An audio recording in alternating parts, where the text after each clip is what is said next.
Thank you, Heislik. Next, we have The Growth Mindset Why Resilience Matters, presented by my very good friend, Jeff Sandhu, head of Future X Sunway iLabs. He has over 15 years' experience in the media, production, and creative field, having held various positions championing an entrepreneurial mindset. Hi, everyone. Thank you for joining this session. My name is Jeff Sandhu, and I am the head of Sunway Future X Talent and also overseeing the School of 42 Kuala Lumpur. Firstly, I would like to thank Data Asia and also Virtual Tech Frontier for inviting me. We're still in the pandemic and we're in a new version of the MCO. And, unfortunately, we have to do this virtually, and I'm here virtually in my home as well. But I would like to talk a little bit about the growth mindset and why resilience matters, because I think resilience is something that we don't talk about it enough. And here's why I think, when we're looking at developing the growth mindset, resilience truly does matters. And the definition of a growth mindset is that believing that you can learn almost anything through dedication and hard work. So, how do we train individuals to be more resilient, adaptable, and also to be able to unlock their desire to learn? Well, to be honest with you, actually, education plays a hugely important role here. And truth be told, I don't think education has evolved unlike the industry. A lot of education models today are still very restrictive, and they sort of, in a way, punish failure instead of embracing it. And this goes against the very principle of innovation and the very principle of the growth mindset, right? But let's talk a little bit about the COVID impact so far. And I think, we probably have heard a lot about how COVID has impacted us. And it's been more than a year now since we were last, informed by the WHO that we're living in a pandemic. But I think the one thing that we have to, look back and see is that there's still so much of uncertainty about the future. And there's also, the feeling of getting left behind or feeling redundant, in our mindset, right? And I'm sure many of us would have felt this, especially over the last few days, feeling demotivated. And I feel, I myself have gone through those kind of days where you just felt, you're helpless and you can't really do anything. And then it leads us to making rash decisions because we feel like we're getting left behind, we're demotivated, we're uncertain about the future, and we hear so many stories and we start making rash decisions. So why are we so vulnerable? Why is our mindset so vulnerable? Well, I think many people actually, first panicked during the first announcement itself. And this is because it's something that we've never been before, right? This is a very new situation. Even though we've been living in this pandemic world for nearly a year now, this is still something very new. And every day, as we can see, there's so many changes and constant shifts. Also, because we're not entirely in control of the situation. Unlike previous challenges that you would have normally faced in your job or in your education life, it's generally problems that we are in control. But with COVID-19, we're not in control of the situation, and our mind tends to wander off, figuring out how to actually go about in solving this problem that we have, right? And the other aspect is that we also keep hoping that the past norm will return. And I myself have gone through this as well. We always hope that, in the future, the old norm will return back. But, I think some days I do realize that it will not be the same as it was before. And we just have to live with it, right? And that leads us to the last thing in the sense that we're actually very resistant to change. We hesitate in doing this. We don't want to change. We only change when we are forced to change, if there is a added benefit in changing, or it actually protects us, right? So this is why, like, a lot of people talked about how COVID-19 has accelerated so much of the digital front. And while that is true, the only reason why it is accelerated because it's either a do or die method, and that's not the best way of doing this if you're talking about digital itself, right? So 1 year on, since that the pandemic was declared, I want to ask you a question. Are we better off now than a year ago? The reason I think, if you look at it, is that vaccines have been discovered. Millions of people around the world are being vaccinated. Businesses have also, shifted online. They've moved to an online adaptation or adoption of, online technologies have been increased tremendously. So Clearly, the answer should be yes, right? That we are better off now than a year ago. But I think the answer is no. We are not better off compared to where we are last year. And this is actually, if you look at it, you may see an argument into yes, maybe I am right or maybe I'm wrong. But I want to explain to you why I think the answer is no. Why we are no better off than where we are last year, despite many of us, having the chance or the ability to actually adopt some new technologies, learn some new stuff, go online, shift everything online like this virtual conferences. But in terms of our mindset, I don't think we're any better off. So firstly, we need to see is that many of our talents today, they're not adaptable to the sudden changes. Even right now with the new MCO that's been implemented, and of course there are constant changes with SOPs, it's still, we're not entirely adaptable. We still have to work till late nights simply because, there's so many changes that's happening at the moment. There's also the unfamiliar situations that usually develops with unpopular decisions that people will make, right? And what I mean by this is that you were normally put into a situation where individuals don't quite know what to do, and I feel this is where we then make unpopular decisions. We become a little bit creating some panic in the moment. And also I think most importantly, education was never designed to be fluid in our system, right? In our mindset was never been harnessed in a way where we can be fluid, unlike the industry which actually thrives on fluidity, right? So we always talk a lot about shifting mindset, keep changing on, and I think this at the moment is not being done in terms of our mindset and how we're thought. So how can we change the education in order for us to enable this resilient mindset? Well, firstly, we've got to be comfortable with failure. And this is something that, in the industry and also currently in our education system, we do not embrace this. There's also, we need to actually now remove all the barriers into education, right? And this is hugely, hugely important for us because there are more and more individuals who now have burdens, financial burdens, difficulties, struggles, internet challenges, all kinds of challenges where they can't get the right education for themselves. And also, we need to start creating an environment of a knowledge sharing ecosystem. What I mean by this is that it is really important for us to actually help each other, to work with each other. We've seen this with the industry, where industry players get together, work together, F&B operators come together and form a sort of alliances. We need to do this the same with education. And I want to share with you a little bit about how we at 42KL are doing this, right? But before that, we'll take a short break and we'll return where I will explain a little bit more about 42 Kuala Lumpur. We'll be right back.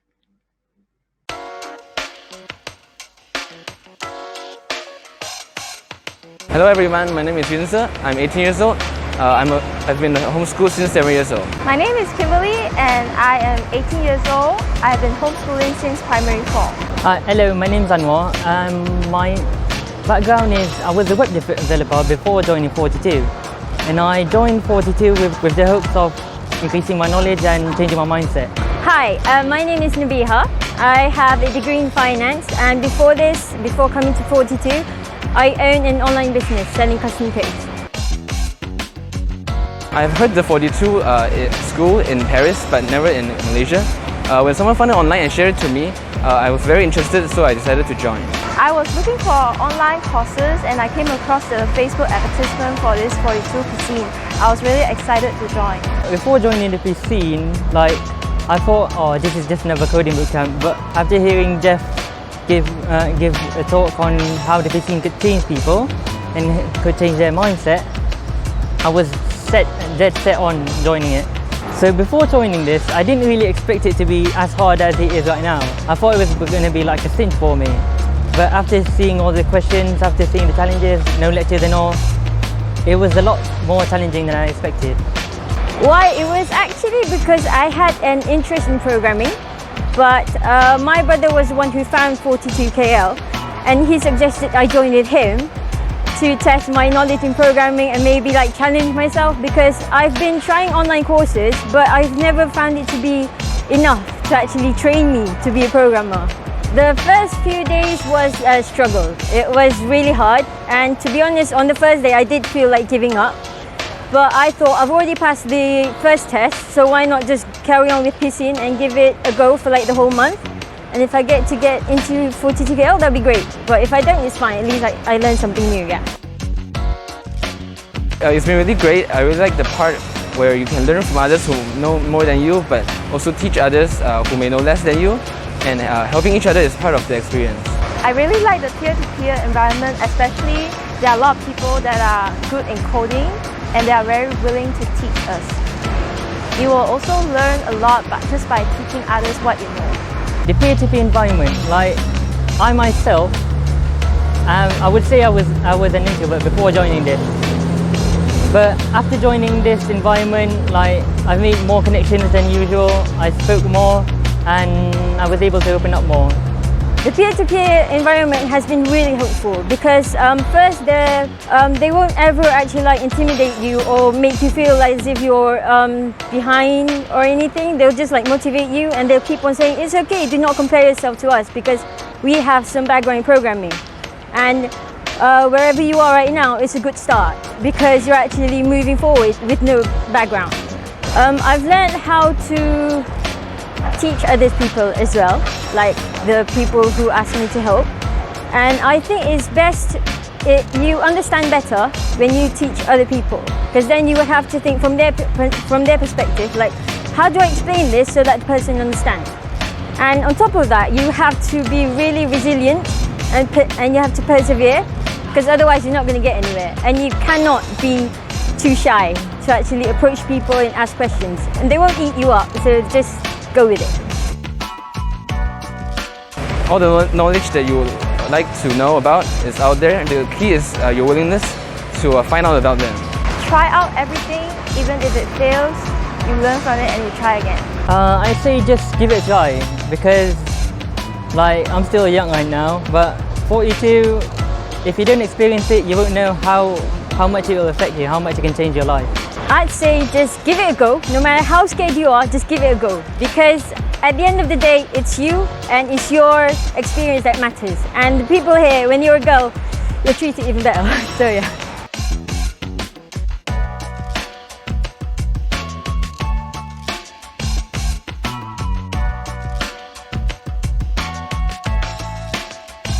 I wouldn't say rivalry, more like she needs me too much.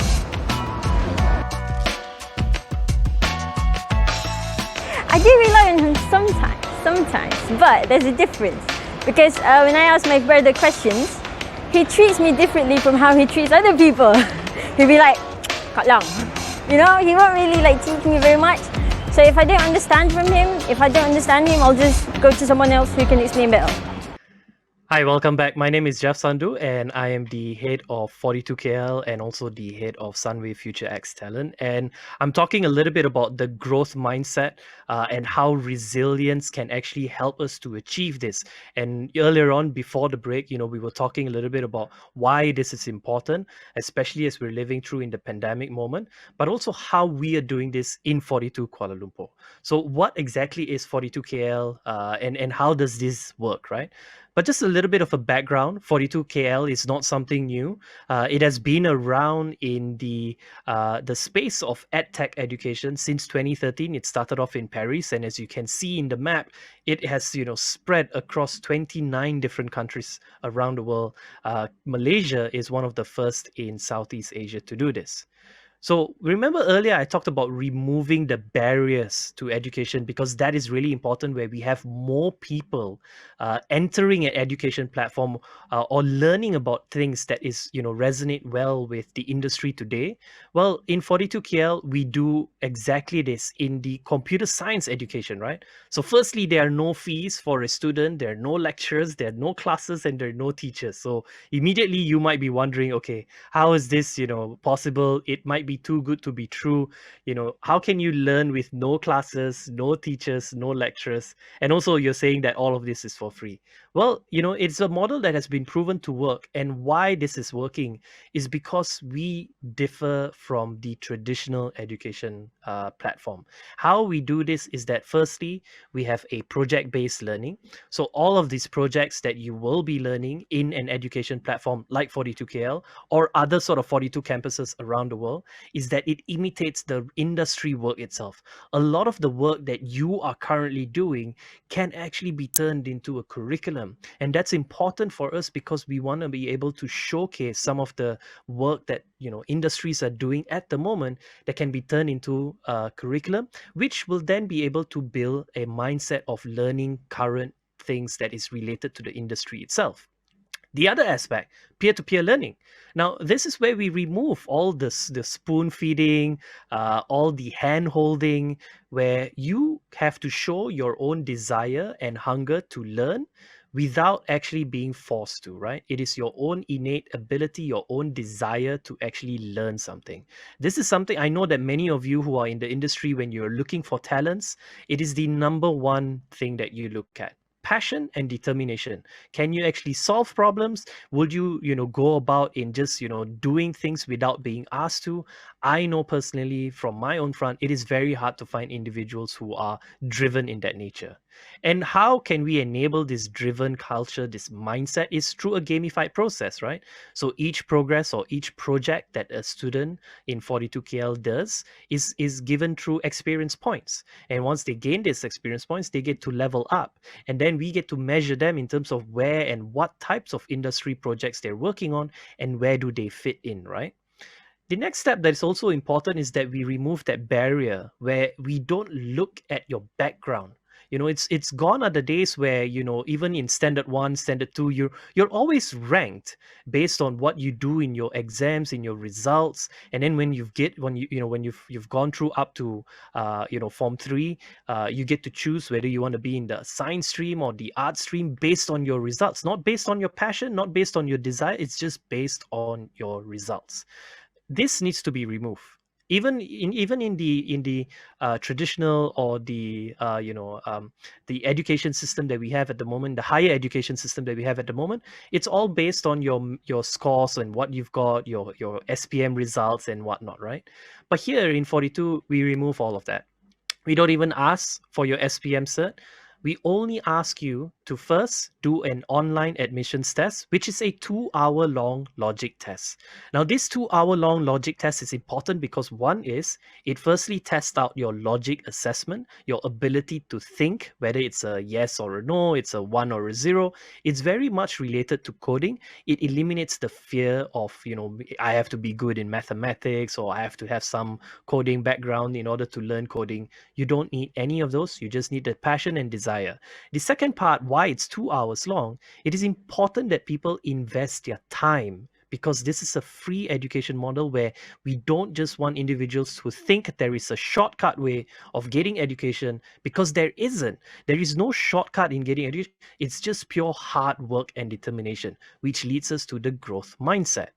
So when we've done this in August 2020, we were expecting about 3,000 over people who signed up, but we surpassed this, right? And it shows the desire that Malaysians actually have in wanting to learn, and they come from all sorts of fields, which I will showcase later on. From there, they come in. If you've done the online assessment test, you come in for what we call the piscine, or is French word for the swimming pool. So why the swimming pool? It is because here for 26 days, we will throw you into a pool of codes where in 26 days, you have 26 different projects and you need to solve as many as you can.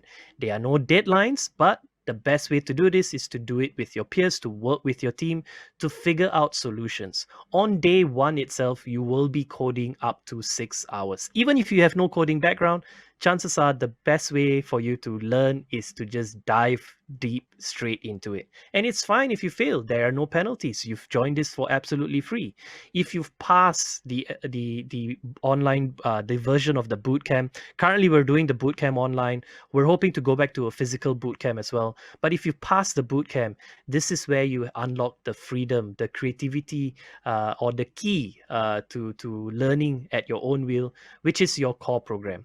Now, this takes place about 12 months, but this is where you start learning industry projects. Because once you've completed up to a certain level, which is level 7, you then go for an industry placement where we will then assign the individual to a particular company that the person has actually shown their interest and their passion. And once they've done this, which is a 3 to 6 months course, they then come back either to do a specialization or they choose an employment. In Paris, since 2013, about 80% of those individuals who've gone through the 1-year program have actually gotten hired from their company that has given them this industry placement. So for us, that's the same thing that we want to achieve. 80% after 1 year, 100% if you complete the course of the 3-year course itself, right?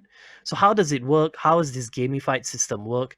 Well, we have this thing called the Holy Graph that you can see on next to me on the screen here, right? So this Holy Graph is actually a really important aspect of how we teach individuals. Everyone starts in the middle, everyone starts in the center, and then you are going to explore. Just like the universe itself, as you can see, the sun is the middle of Earth, of everything, of the universe, and then you start to explore the solar system itself.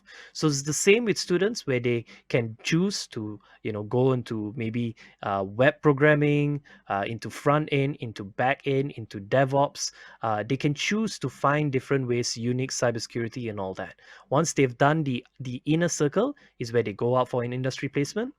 And then they can choose to do a specialization, which, as you can see, the outer circle has a whole bunch of different projects that's available. And all of those tiny circles are curriculums that are based on the current need from the industry. And this is why we work very closely with the industry in order for us to, keep constantly updating our own platform itself. So I want to share a little bit about the inner circle and the core program, right? So it's predominantly run on C and C++. You do a lot of system administrations, you do a lot of services, you do a lot of web programming about Unix, you do a lot of cybersecurity, and these are all important aspects of the curriculum itself. Once you've completed a certain amount of projects, you will then create what we call a skills graph. Now, as you notice, this may look very similar to maybe playing a game where you build your own sort of character. And this is how we create your own CV. As an employer, you're not going to just look at the degree because how certain are you that the individual would even fit your company just based on a piece of paper.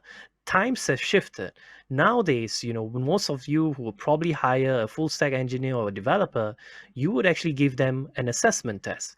The same that we do it, but we do it for 12 months non-stop. Hence, when they come out, they have their own skills graph, and we will then be able to provide things like the right fit, where we will give the industry an insight into how these students may benefit your company, the culture they have, the mindset they have.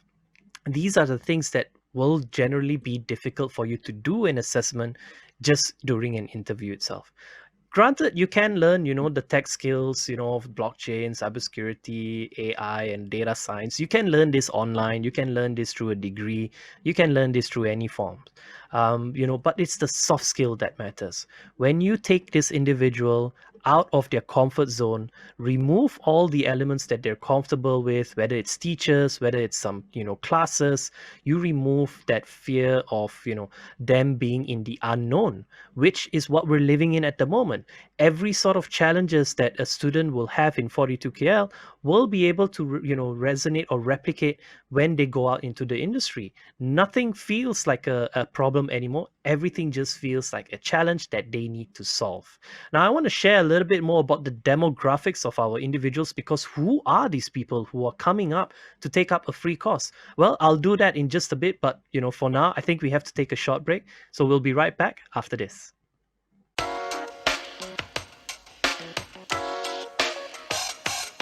Hello everyone, my name is Yunse. I'm 18 years old. I've been homeschooled since 7 years old. My name is Kimberly and I am 18 years old. I have been homeschooling since primary 4. Hello, my name is Anwar. My background is I was a web developer before joining 42, and I joined 42 with the hopes of increasing my knowledge and changing my mindset. Hi, my name is Nabiha. I have a degree in finance, and before coming to 42, I own an online business selling custom codes. I've heard the 42 school in Paris, but never in Malaysia. When someone found it online and shared it to me, I was very interested, so I decided to join. I was looking for online courses and I came across the Facebook advertisement for this 42 cuisine. I was really excited to join. Before joining the cuisine, I thought, oh, this is just another coding bootcamp. But after hearing Jeff give a talk on how the cuisine could change people and could change their mindset, I was dead set on joining it. So before joining this, I didn't really expect it to be as hard as it is right now. I thought it was going to be like a cinch for me. But after seeing all the questions, after seeing the challenges, no lectures and all, it was a lot more challenging than I expected. Why? It was actually because I had an interest in programming, but my brother was the one who found 42KL, and he suggested I join with him to test my knowledge in programming and maybe challenge myself, because I've been trying online courses, but I've never found it to be enough to actually train me to be a programmer. The first few days was a struggle. It was really hard, and to be honest, on the first day I did feel like giving up. But I thought I've already passed the first test, so why not just carry on with Piscine and give it a go for the whole month? And if I get into 42KL, that'd be great. But if I don't, it's fine. At least I learned something new, yeah. It's been really great. I really like the part where you can learn from others who know more than you, but also teach others who may know less than you. And helping each other is part of the experience. I really like the peer-to-peer environment, especially there are a lot of people that are good in coding and they are very willing to teach us. You will also learn a lot just by teaching others what you know. The peer-to-peer environment, I myself, I would say I was an introvert before joining this. But after joining this environment, I made more connections than usual. I spoke more, and I was able to open up more. The peer-to-peer environment has been really helpful because first, they won't ever actually intimidate you or make you feel as if you're behind or anything. They'll just motivate you, and they'll keep on saying, it's okay, do not compare yourself to us because we have some background in programming. And wherever you are right now, it's a good start because you're actually moving forward with no background.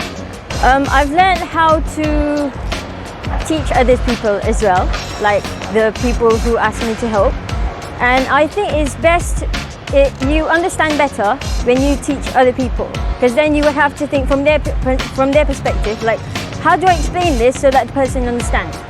And on top of that, you have to be really resilient and you have to persevere, because otherwise you're not going to get anywhere. And you cannot be too shy to actually approach people and ask questions, and they won't eat you up, so just go with it. All the knowledge that you would like to know about is out there. The key is your willingness to find out about them. Try out everything, even if it fails, you learn from it and you try again. I say just give it a try, because I'm still young right now, but 42, if you don't experience it, you won't know how much it will affect you, how much it can change your life.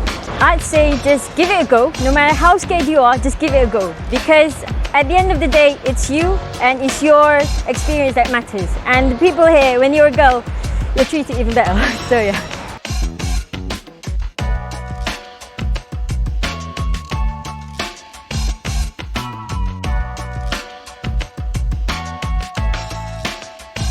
I wouldn't say rivalry, more like she needs me too much.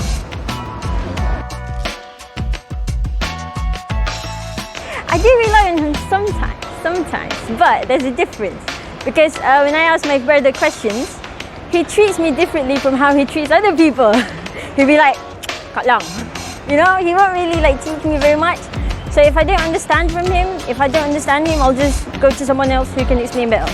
All right. Hi, welcome back. My name is Jeff Sandhu, and I'm the head of Sunway Future X Talent and also the head of 42 Kuala Lumpur, or as I've been mentioning throughout this session, 42 KL. So earlier on, I mentioned a little bit about how we are training individuals, anyone above 18 years old, for absolutely free, where you can then, be an individual that can contribute back to the industry, whether through employment, whether you create your own company, or even just being able to learn some of the basic skills that the industry needs today in the field of computer science. So I want to share a little bit about who are these individuals who are coming in to learn, because predominantly when we talk about education, we always assume that it's the younger groups, it's the 18s, it's the 21s, but to our own surprise, many different types of individuals has subscribe and register. As you can see in the age group, it's split out quite evenly from your 18 to 21 years old at about 25%. You've got your 22 to your 25 years old at about another 25%. Your 26 to 30 years old at another 20 something percent, and then for those who are above 30 are about 25%. But also for us, where we feel this is really important, if you look at the qualifications, the people who have a degree or a bachelor's are the ones that have taken up more of who are the types of individuals that are coming in. But most importantly, this is the slide that I really like: coding familiarity.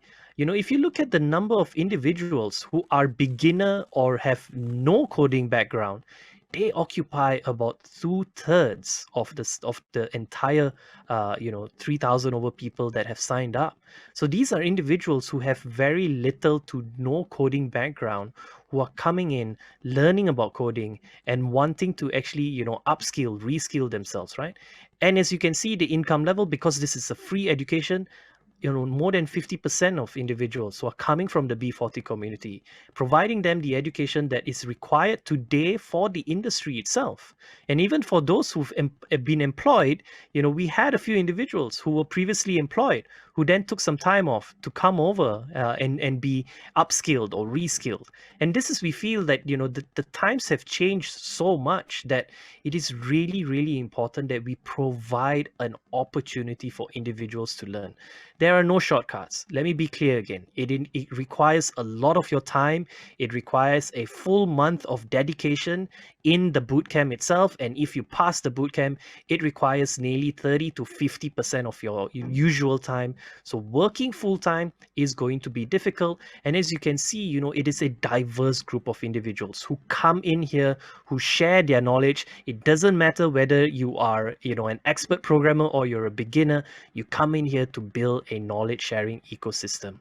And when we ask the individuals who had these degrees and some sort of background, we kind of ask them like, what were you studying before the PC? What was your qualification before you joined the PC? And as you can see, it comes from very different types of background, right? You've got individuals who learn from the marine science or, mathematics, medicine and surgery.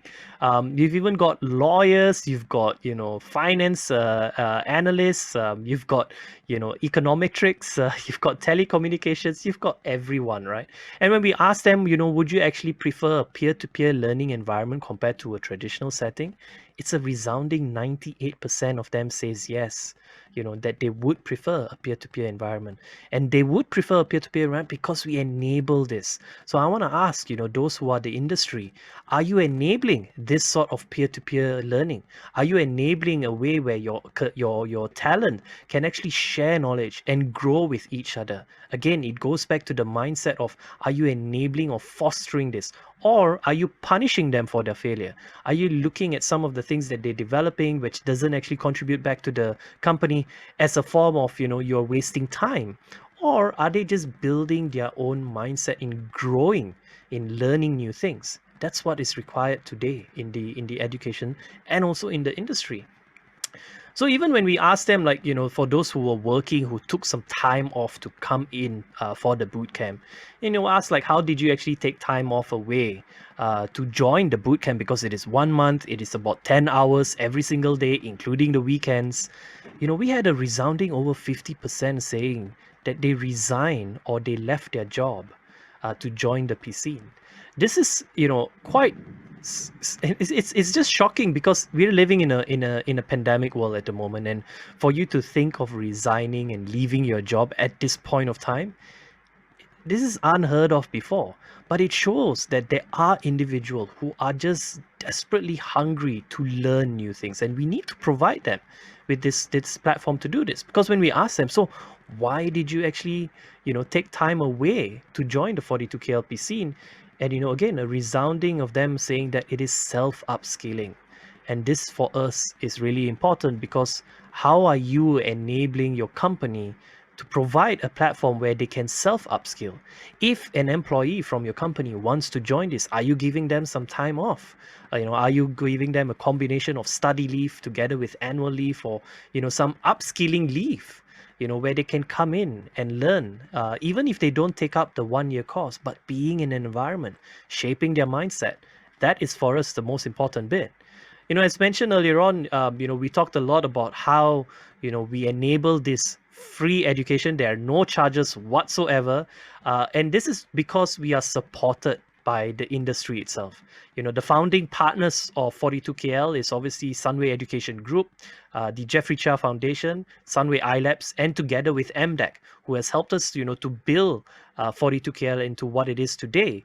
But this is also not without the help from our partners, our anchor partners, who put in the money to believe in this project. They know that the importance of education needs to change, and they're looking for talents who have a different mindset, a different thinking.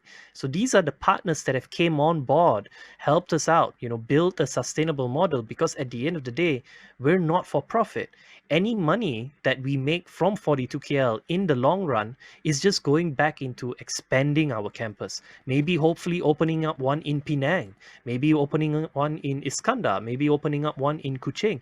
We want to expand because there are different individuals who will really require this sort of education, a platform that, where they don't fit in your current environment. They are sandboxed into a four little pigeonholes where they can't move, and you either pass or you fail, and if you fail, you have to pay and do it again, right? So I want to leave with a suggestion to some of our industry partners here today. Is how are you enabling a growth mindset culture within your company, within your organization? And for some of you who are thinking about upskilling, reskilling, I'll just have to leave the future is really depending on what you do today. So don't make rash decisions. Don't make any decisions that you feel is going to deter some of the determination and the passion, because we have it, especially at this point of time. A lot of Malaysians are hungry for new things. So how are you enabling this environment? Maybe there are ways that you can learn of how we are shifting the education model in 42 into your own company itself. Maybe there's a peer-to-peer environment that you need to enable, that you need to foster, remove some of the hierarchies that you already have. Maybe these are some of the ways, gamify some of the systems. There are multiple different ways that we can learn from each other. And I really, humbly request some of our industry partners to, maybe step up and find ways that you can contribute and help us out. At the end of the day, it is a free education for any student that comes into 42KL. But what is the industry doing to help us to build this as a sustainable model? Because clearly it has shown it is a great success. And, before I leave, there is a video that I would like everyone to maybe spend about 3 to 5 minutes. It is a video from our PCners who were doing the physical PCing when we had the time in March 2021. So with that, my name is Jeff Sandhu, and if you are interested, please do check us out. It's 42kl.edu.my, or you can just do a Google search of 42 Kuala Lumpur. My name is Jeff Sandhu, the head of Sunway Future X Talent, and I'll leave you with the video. Thank you again so much for inviting me to this session. Take care. Stay safe.